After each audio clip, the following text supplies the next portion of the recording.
Hello and welcome to Lightways at Life Astrologer with me, Anna Isabel. And I am delighted to welcome back Anne Witaker. Hello, Anne. Hello, Anna, and hello, everybody. You sent me this fantastic article that you wrote for the Mountain Astrologer called Saturn Cycles, Forging the Diamond Soul. And so here we are getting, well, we were already talking about Saturn before we started recording because, well, he's just not somebody you ignore, is he? No, absolutely not. But I think I want to start on a slightly black humorish light note, because forging the diamond soul was an expression I came across. I can't remember in whose book, but it might have been the wonderful Pema Chodron you may have come across, who's a Buddhist nun teacher. And this book talked about when you're going through real difficulties in your life, what you are doing is chipping another facet of the diamond soul. And I thought, and I remember going through a really terrible period 25 years ago. I had Neptune opposite everything in my 12th house for about 12 years. And I used to sit in a corner going, this is forging the diamond soul. So I'm still here. So Saturn must have forged a bit of diamond soul on me, I think. Yeah. Yeah. And I think that if I had to choose between Saturn transits and Neptune transits, I might choose Saturn. So, yes. Well, speaking as someone who's just begun another major Neptune transit to my 10th house Mars, it's actually miraculous that I'm sitting here talking to you, not lying on the sofa reading a book and snoozing. Oh, You're being Saturn. You are being Saturn to my Neptune today. yes, indeed. So, one of the things that I really liked in the article is that you talked about the progressed moon and the progressed sun and the impulse of both. And you talked about how the progressed moon is all about the rhythms of life, the cycles of life, and knowing our limits to an extent. And then the sun is about the urge to grow and to explore, to take risks, and that Saturn embodies the two. I really like that. So please explain. Well, as I very frequently was in those days and still am, that I was inspired by reading what Liz Green had to say about the sun-moon cycle. And she had a lovely expression, a lovely way of putting it. I'll try and be as close to the grain of it as possible. She talked about the progressed moon venturing out and soaking up little bits of life experience and bringing it back to the unfolding progressed sun for processing. And because the moon moves so much faster than the progressed sun, because the progressed moon, as we know, gets through 2.5 signs and gets through one sign in 2.5 years, whereas the progressed sun takes 30 years to go through one sign. It's as though the sun slowly absorbs and takes on and benefits from, hopefully, what the progressed moon brings back. And it's as though that benefit and that learning is kind of offered to Saturn as Saturn goes through the cycle of our lives. That's kind of the way I like to think about it. I like that. You talk about him being an external worldly agent. So I think here you're talking about the circumstances that arise. Yep, indeed, because another favorite of mine, of Liz Green's, in fact, I'm just about to write a piece about that, is I remember Liz saying in a seminar, you've got to give the god, she was talking about the planetary transits in terms of planetary gods. I've maybe quoted this to you before because it's one of my favorites. And she talked about, you've got to give the god what the god wants. And if it's Mars, do not offer a bunch of flowers. So What Saturn does not want from you is for you to say, oh, I don't think I'm going to deal with that just now. I'll maybe deal with it next week. Bye. That is not what Saturn wants. Saturn wants you to sit there and go like this and honor what Saturn wants from you and ask very humbly, what is it I am to do? And sometimes what Saturn says to you is not very appealing. We both know that. I mean, I've lived long enough, and so you to know that listening to what Saturn is asking of you can be very challenging and can be painful and can be grieving. But facing up to these energies, facing up to these challenges and trying to go through them with as much sincerity and commitment and honesty as possible, I think gradually in your life, slowly, as befits the process of Saturn, brings you into a place of, paradoxically, into a place of freedom in your life. Because if you can obey the necessities that Saturn presents you with, then I think you can clear away, you can separate out from what you're not in order to become more clearly who it is you actually are. And that's another way of talking about forging the diamond soul, isn't it? So if we're saying that Saturn has certain expectations of us, Yep.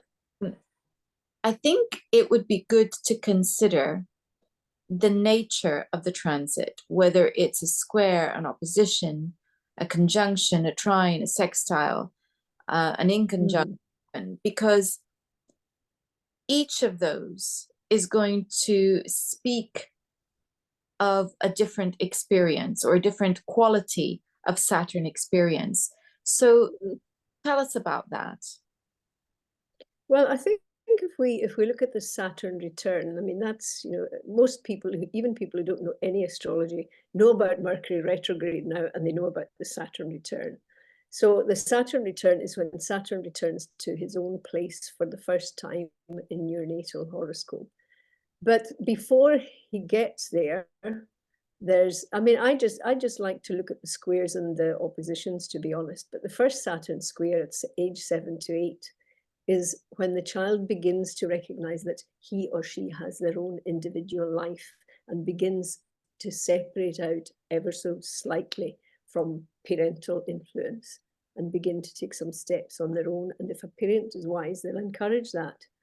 And then 14 to 15, the opposition point, is where the young person is, to a degree, I don't know what you felt like in your mid-teens, but I think we all go through periods of being rebellious and setting ourselves against the world and our parents and all the rest of it. So we're testing out who we are by looking at who we don't think we are. And each time we go through a Saturn transit, it's as though we're confronted with becoming a little bit closer to the grain of who it is we are actually meant to be. And then, of course, the 21 to 22 waning square is when we're beginning to test ourselves against what the world expects from us and what we think we might be able to offer the world. And very often that's when people come out of university, college, and begin to start employment. And of course, that's really quite challenging. And in my own case, I mean, my 20s were pretty much a mess. I kept moving from job to job. I was in adult education, and it took me until my 29 to 30 point, between 21, 22 and 29, 30, to realize that I trailed along, the wee suitcase marked me wherever I went. And if I left a job because I didn't like it, then I would encounter the same sets of challenges the next time around. And I think for me, my Saturn return was recognizing that, I mean, I'm Saturn in Leo, so, you expect the world to sort of look at you and pay attention to you and be nice to you and get very pissed off if it's not. In my case, it was always bosses, because I was quite rebellious and still am in my own quiet, elderly sort of a way. So by the time you get to the return, then hopefully you have at least partially used these staging points along the way of your maturation to separate out sufficiently from who you're not in order to be a bit more clear about who you are when you embark on the next cycle. So I think the thing about Saturn transits is that nobody expects, Saturn doesn't expect perfection, but he does expect honest effort. And he does expect the shedding of some illusions as you go along the way.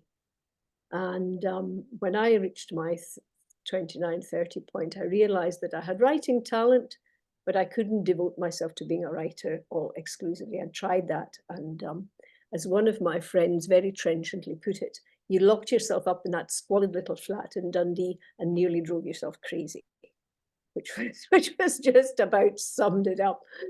I mean, out of that, I wrote my first play, which was almost produced by the BBC and would have been produced if I hadn't got bored with their criticisms and chucked it into a drawer and gone and changed career and become a social worker. So I realized that there were these different strands to me.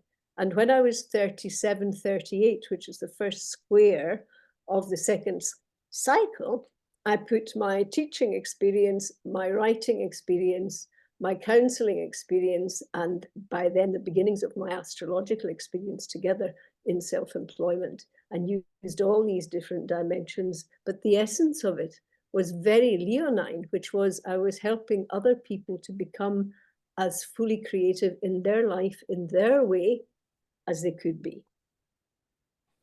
And then, and on it goes. Is that a reasonable response to your question? Yeah, it is. And I was actually thinking back to what you were saying about no illusions, and I think for many the more challenging aspect of Saturn is this conflict between the reality and what we subjectively feel. So, and I mean, and the word reality is problematic in its own right, but I would define this as the moment in which we are forced to recognize our limits or our Yes. restrictions versus the unchecked ambition or the unchecked idealism or the unchecked sense of confidence.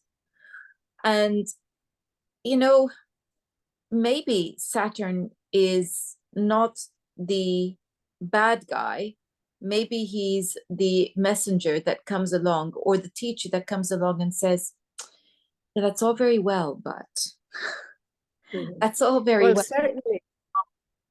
Certainly. I mean, I absolutely. I mean, I have some. I think I have some reasonable right to talk about Saturn transits because I have Saturn conjunct the Sun, the Moon, Mercury, Venus, and Pluto. So that's quite a lot of Saturn conjunctions. And believe me, it has really put me through some really hard training. But when you were talking about reality, a line from T.S. Eliot came into my head. I think it's from The Wasteland, where he said, between the idea and the reality falls the shadow. And he also talked about human beings cannot bear too much reality. And I just think that that is so true. But I also take the view that Saturn can be experienced as awful and painful and a baddie. And you see a lot of bad press in the public realm about Saturn. I think Saturn is fantastic. I really do. I am so grateful at the age of, I'm now 77, so I'm heading for my third Saturn return. So I feel I'm really an elder now, absolutely without any question. I am an elder. And I feel now grateful for the lessons that Saturn brought me, although there have been times when I have been so upset and so depressed and so angry and so grieved at the gulf between the reality and the shadow. And I think that one of the things that Saturn does so well is makes you own your own shadow material, because if we don't try and do that, we're not going to make very much progress, because we're going to project our shadow material onto other people rather than owning it for ourselves. And I think this is part of the grieving process that we often feel with Saturn is the shattered illusions. And it's that brush with the reality of the limits that exist. And Yeah. and that's what we experience as harshness. And yet it's a bit like, I mean, the other aspect of it is the thwarting of desire through the limitations. Yeah. Um, Yeah. and the belief that anything is possible. And Saturn comes along, wags his finger and goes, it's not. Yeah. But I think Yeah. what I would say is that I would add a caveat to that. It's not as things stand. So Yeah. it's this process of refinement. And I'm thinking of a good example of this, which was a few years back. I had a client going through a series of Saturn squares, they were. And she was having to dissolve a business partnership because she discovered that her business partner was cheating and actually defrauding her.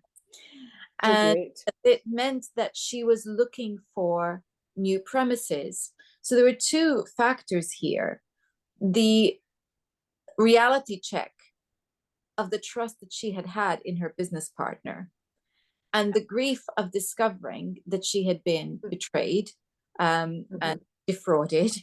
That was Yeah. one. And then the cost of having to dissolve the partnership, despite the fact that she was doing it because money had already been defrauded. Yeah. So that was the first part. But then the second was she had her heart set on some premises for her business. And I remember gently trying to say to her, this isn't going to work out because the time is not right, because this isn't the right one. And she was caught up in the drama of the businesses, the premises might be available, might not be available. I can't get a straight answer. And I just simply said to her, think about what you need rather than like. And the minute she switched focus into that, she was able to get what she needed almost within a week. So, you know, can I just say here before I forget, the Rolling Stones had that beautifully. You can't always get what you want, but with a bit of luck, you might get what you need. That's not quite the lyric, but that's it. That's a really good way of putting it, Anna. Yeah, because it's what you need, not what you want. Yeah. So yes, that's it. And I think another thing that I would say, and we're talking about Saturn, but I find Jupiter squares often bring this with them too. This heightened sense of possibility, which whoosh goes up in a puff of smoke, leaving a person feeling intensely frustrated and wondering what went wrong. And the disappointment. And I always say, it's not that you can't have it, it's that you need to scale it down. What is it about the thing that you so wanted? Because when you can identify what it is about that you so want, there are going to be ways of achieving it. And it might be you need a scaffold to get there. So this is, I think, the pain of Saturn, which oddly enough I also associate with Jupiter squares. Well, do you know what? I have Saturn at 13 Leo and Jupiter at 19 Scorpio, square it. And one of the things I realized quite a long time ago was that I was really quite happy that Saturn was at 13 degrees and Jupiter was at 19, because that was a kind of metaphor of my life. Because when I rushed at things when I was younger, I always encountered Saturn first. Always. And it was as though my dreams were and my aspirations were reality tested. And then if I could manage to get through that, then Jupiter would take over. and I would manage to get to a much more realistic but satisfying version of what it was I was trying to achieve. But if Saturn hadn't put the brakes on, then I would probably have fallen right into the hole it was waiting for me to fall into if I had rushed headlong towards what I was after. And I actually think one of the interesting things about natal aspects is it can tell you what a life pattern is. And every time a transit or a progression crosses that pattern, then you're confronted. And I've always been in a situation where Saturn came first, and then if I was lucky and worked hard enough at it, then Jupiter would come in a more modest way afterwards. So, what about you? What's the relationship between these two planets with you, and how does it work in your life? Well, you see, that's an interesting question that I'm playing with just at the moment, Okay. through both Jupiter and Saturn transits at the same time as Uranus. So having Uranus conjunctions, Jupiter and Uranus conjunctions at the same time as I'm having Saturn squares. And Wow. yeah, and interestingly, you ask about that. Jupiter plays a hugely important part in my chart because it's part of a T square with the Sun and Neptune. So, and of course, I would also add that the 9th house and the 12th house are involved in this T square. So I would say that my natural disposition is towards optimism and recognizing possibilities, and at the same time, getting very excited by possibilities and wanting to explore. So I think, describe myself as an adventurous optimist. Okay. However, I am an earth sign with an earth moon and an earth ascendant. So there is a tempering there, and the moon is in Capricorn. And there is a part of me that is very Saturnine. However, Saturn itself is also in a fire sign. It's in Aries. And one of the things that you wrote in your article is that Saturn in fire is about finding faith and self-worth and uniqueness. So of late, I have been questioning my idealism, going through Saturn transits. This is the whole thing is, am I deluded in my idealism? Am I deluded in my optimism? And of course, the problem with Saturn is that the pendulum can go to pessimism. So as I'm trying to find where reality is, I'm testing what are the limits to what I believe and what I feel. What is it that's going on here? And then as I do that, the panic sets in and the pendulum swings towards pessimism. And then my natural disposition goes, whoa, wait a minute, no, that's just too much. So the pendulum, it's like I'm wanting to apply a magnet to it to forcefully bring it back towards the middle somewhere. And that's the dynamic. And I think that's a kind of inner tension that exists within me naturally. And as these transits play out, that inner tension is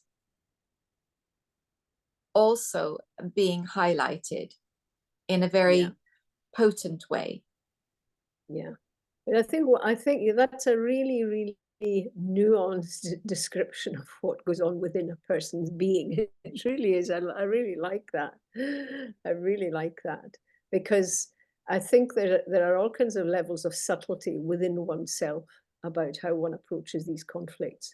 But I just find myself so increasingly grateful as I get older for the guidance that astrology can offer us. I mean, that's why I think we've had a conversation before where I've said, if I had to chuck out all my symbolic tools, I would keep the Saturn cycle, the Jupiter cycle, and the progressed Sun-Moon cycle. These are the bedrocks.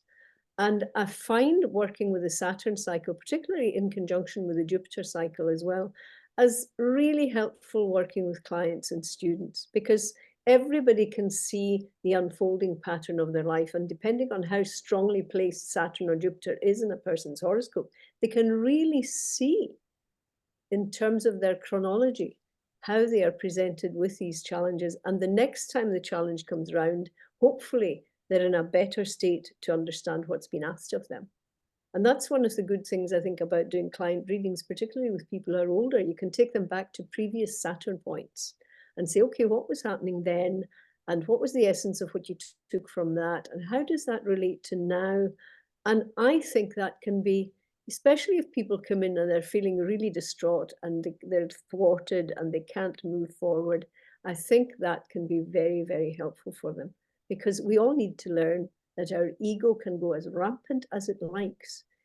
The deeper wisdom of our soul, which I think is represented a lot by Saturn.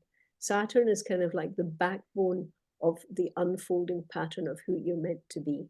Your ego can go as rampant as it likes, with as many delusions or fantasies about how life should be as it likes, but Saturn is there underneath, quietly saying, sorry, not yet, or I'm afraid it's not going to happen. You have to take another path. And I think an enormous amount of how you manage to live your life reasonably effectively is determined by how you face, the kind of dilemmas you're talking about and how you deal with that underlying demand, which comes from your soul and not from your ego. And clearly, the fact of the matter is that whatever you are dreaming is not impossible. That is not the aim of Saturn, to crush the dreams. It's just that no, absolutely not. The aim of Saturn is actually to help us to get there by doing the realistic appraisal and the work required to get there. Because what would you like? Mediocrity?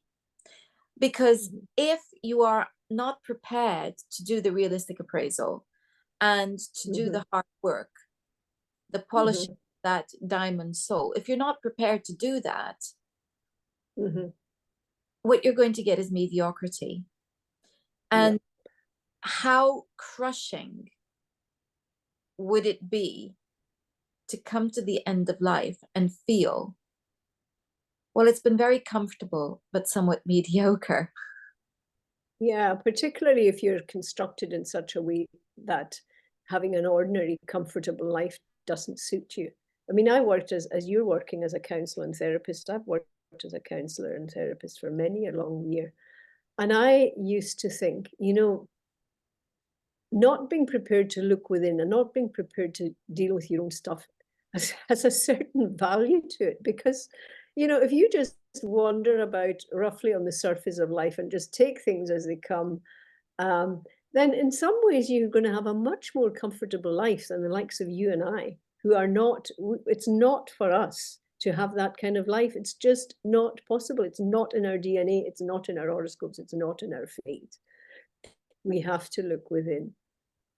But some people seem to get away with just skating along the surface and being reasonably content with that. And I mean, I wouldn't take that away from them.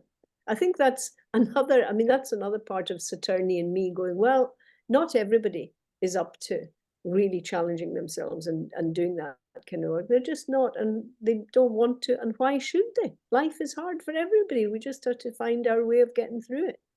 I would put it differently. I would say that some people are quite prepared to not notice the stench that's under the carpet. Oh, I absolutely agree with you. And there is that category. And I think what has happened to some is that their senses have become dulled. Oh, yeah. But as you know, we tend to see people when the stench has got so huge that they can't ignore it. carpet. Yeah. Yeah. Yeah. And I think for the likes of you and I, uncomfortable though it might be, having a periodic clear out is preferable to the stench coming in. And Oh, I think absolutely. Absolutely. that's really what it's all about. And I see a wide range of people, and the more successful they appear to be on the surface, the more wedded they are to the surface and to the material, the harder they find the Saturn moments. Oh yes. Oh yes. That's Oh yes. really very difficult. So in fact, that brings me to the question I was going to ask you, which is, do you feel that there are some personality types that are going to find Saturn much more challenging than others? I think, in other words, what I'm asking is, do some of us deal with Saturn more comfortably than others? Well, that is a really good question. Somebody should write a long essay about that for one of the journals. I think that I'm really trying to find a turning point here. I think one of the ways I could answer that is by taking you back to my early 20s when I started teaching in college when I was 22. And I talked my way into this job. I really did blag my way into it. And I was teaching a higher English evening class. Higher English is the university entrance qualification in Scotland. And I remember going out of the room and hearing this male voice going, "Surely that's not the teacher." Because I had my mini skirt. I looked about 15, if that. And I was absolutely shattered by that. And I had a boss, a head of department, who looked at me in the first week and he said, "I cannot believe you have spent 4 years at university and have not read T.S. Eliot." So that was another Saturnian voice. So I was kind of crushed and I crawled to the library and I thought, there's only one way out of this. I have to work hard. And I was really challenged by that job, and I'm so grateful for it. I was crushed and humiliated and embarrassed by my own fecklessness at that age. And what I discovered through teaching adults was that I could let myself down a lot, and quite often did in those days, but I was honorable and steadfast for my students. And that was like the kind of first plank that I put down over the swamp of my youth and was able to start walking over it towards firmer ground, which took me right up until I was on my Saturn return. But I've never, ever forgotten that. And then at the end of the year, when everyone had got their results, this man wrote me a lovely letter thanking me for his A-pass. The guy who I'd heard going, "Surely that's not a teacher." So he was Saturn for me, and my boss was Saturn for me. And honestly, I'll never forget it. It was really, really terrible, but it was so good for me. And it was around that time that I realized that I was really not operating in a particularly constructive and honorable and Saturnian way. And I began to turn around and look at myself, and in the words of another poet, and ponder how I should myself amend. Yeah, you know what? That story has made me think, because I was wondering what the answer to my own question was. And I can vacillate between one answer and another. But ultimately, I think that the answer is that Saturn presents the challenges that are tailor-made for the individual. Yeah. So where you were challenged to become an authority Mm-hmm. because Yeah. your ability to be an authority was in question over your youth primarily. Yeah, and my stupidity. And I had Neptune going through my third house, squaring all my Leo planets at the time. Can you imagine? Yeah, I can, and you know, you see it. You know, so much Leo in the 12th house. It's going to be very different from my experience, which it was very much an earth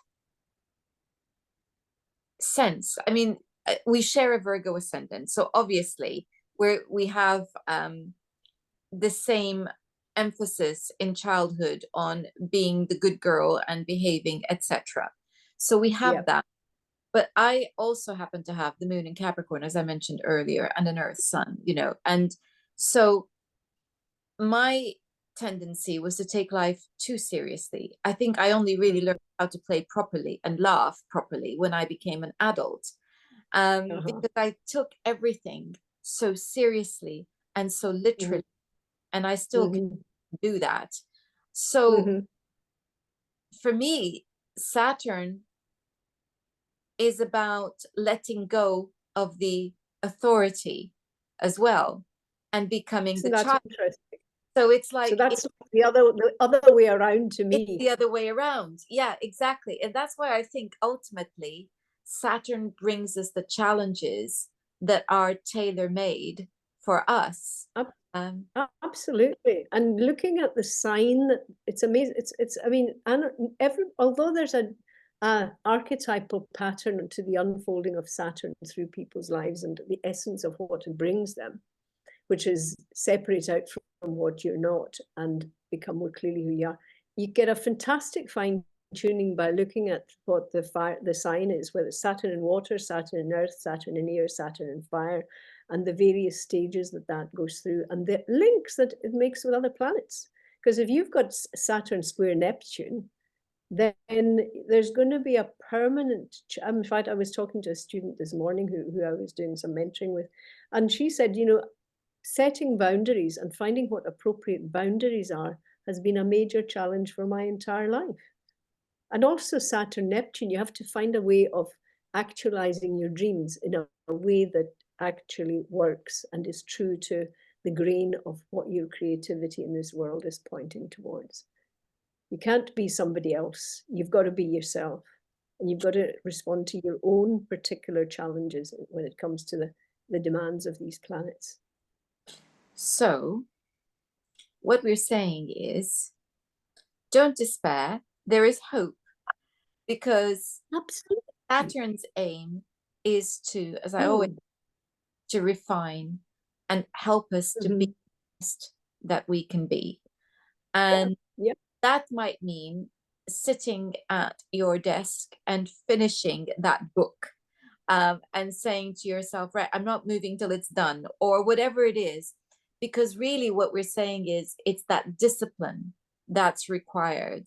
Um, and and of course the deflation that we find so difficult is not deflation for the purpose of being harsh. It's deflation to help us to, I guess, maybe what it is check your compass. It's a moment where you Yeah. have to check your compass because you're losing your bearings and you need to check your compass, and maybe you discover that you're not quite where you thought you were, and that might be disappointing, and maybe there's a mountain or two that you still have to Mm. climb, but at least now you know that you're heading in the right direction when you head for those mountains, rather than thinking you've arrived at Shangri-La. So there it is. Yeah. Yeah. Well, I mean, I can think very clearly about an example of that because I really, when I got to my mid-20s, I always thought I was going to be a writer. That's what I was here to be. And I took that one on. I took myself off, left a perfectly good job down in Bath in Somerset, took myself back off up to the Hebrides, managed to get an office on the air traffic controller's building, watching planes coming in for the mere price of making coffee for the air traffic controllers. my late father, who was very Saturnian, said to me he couldn't believe that I wasn't paying in some form of sexual favors for this office. That's what he thought. He said, I can't believe you've just been given this for nothing. What have you been up to? That was the inference. Honestly, I was absolutely appalled by this. But the thing is that I took myself off and I challenged this illusion of mine that I was a writer, and I had a certain amount of success, but I realized that I didn't have that kind of ferocious, driven discipline that kept me at it all the time. So I had to go through a terrible process of disillusion in order to discover that I had writing talent, but I also had other talents, and my job was to put them all together. And of course, that fits my horoscope perfectly well. And, I go back to 21, 22, and the boss saying, I can't believe you've never read T.S. Eliot. And I have an image of myself sitting in the park in Bathgate, this wonderfully tedious industrial town in the middle of nowhere in Scotland, sitting in the park against a tree with the complete works of T.S. Eliot, crying over it because I was so moved by the whole thing. And I thought, how did I not discover this before? So I was madly in love with T.S. Eliot's work for about at least 3 or 4 years in my 20s. Not that I understood it properly, but that's not really the point. So, you get challenged in that way, and you either rise to it or you get crushed by it, or you get sort of your illusions crushed out of you. But if you can keep going, you come out the other side really a much improved and much more finely focused human being. And I think Saturn is wonderful because it really does help you to do that. Well, But you're not very grateful when you're getting hurled against the wall and falling on your face and going, wait a minute, there's something I'm doing wrong here. What could it be? well, I'm certainly grateful that Saturn has helped you to become the writer that you are. And I will be putting a link to your books in the description box. And Thank you. and if people want to find you, Anne, how do they do that? Well, they can, gosh, is that the time? Have you felt this time? Have I been ranting on too much? Have I been going on too much here? No, not at all. It's just the I, nature of time flying when we're having fun.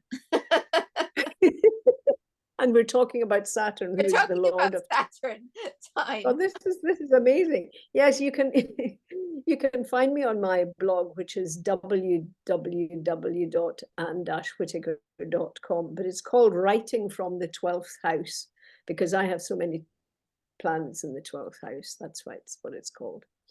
And whatever. You just put in Anne Witaker in Google and you'll find me if you want to. But I will make it easier with links in the description box. And if is it possible to put a link to this wonderful article that you've written for the Mountain Astrologer as well? Yes, please do, because it's maybe worth saying that I wrote the article before my second Saturn return, and then they republished it in a collection quite a few years after I'd had my second Saturn return. And so they were able to include my postscript on what I thought I had learned from my second Saturn return. So it's really, I'm quite proud of that piece, actually. I think it's, we're all very critical of our work, but I reread that and I thought, yeah, I still like, I'd stand by what I said there. Perfect. Saturn stands the test of time. Yeah, Thank you so much, it Anne. does. Thank you so You're much. welcome. And thank you so much for inviting me. It's been lovely to once again to come back and talk with you. It's always a joy to have a conversation with you. Thank you. And thank you all for watching. Next time, we're going to be talking about twins. Until then, goodbye. I'll be watching that one.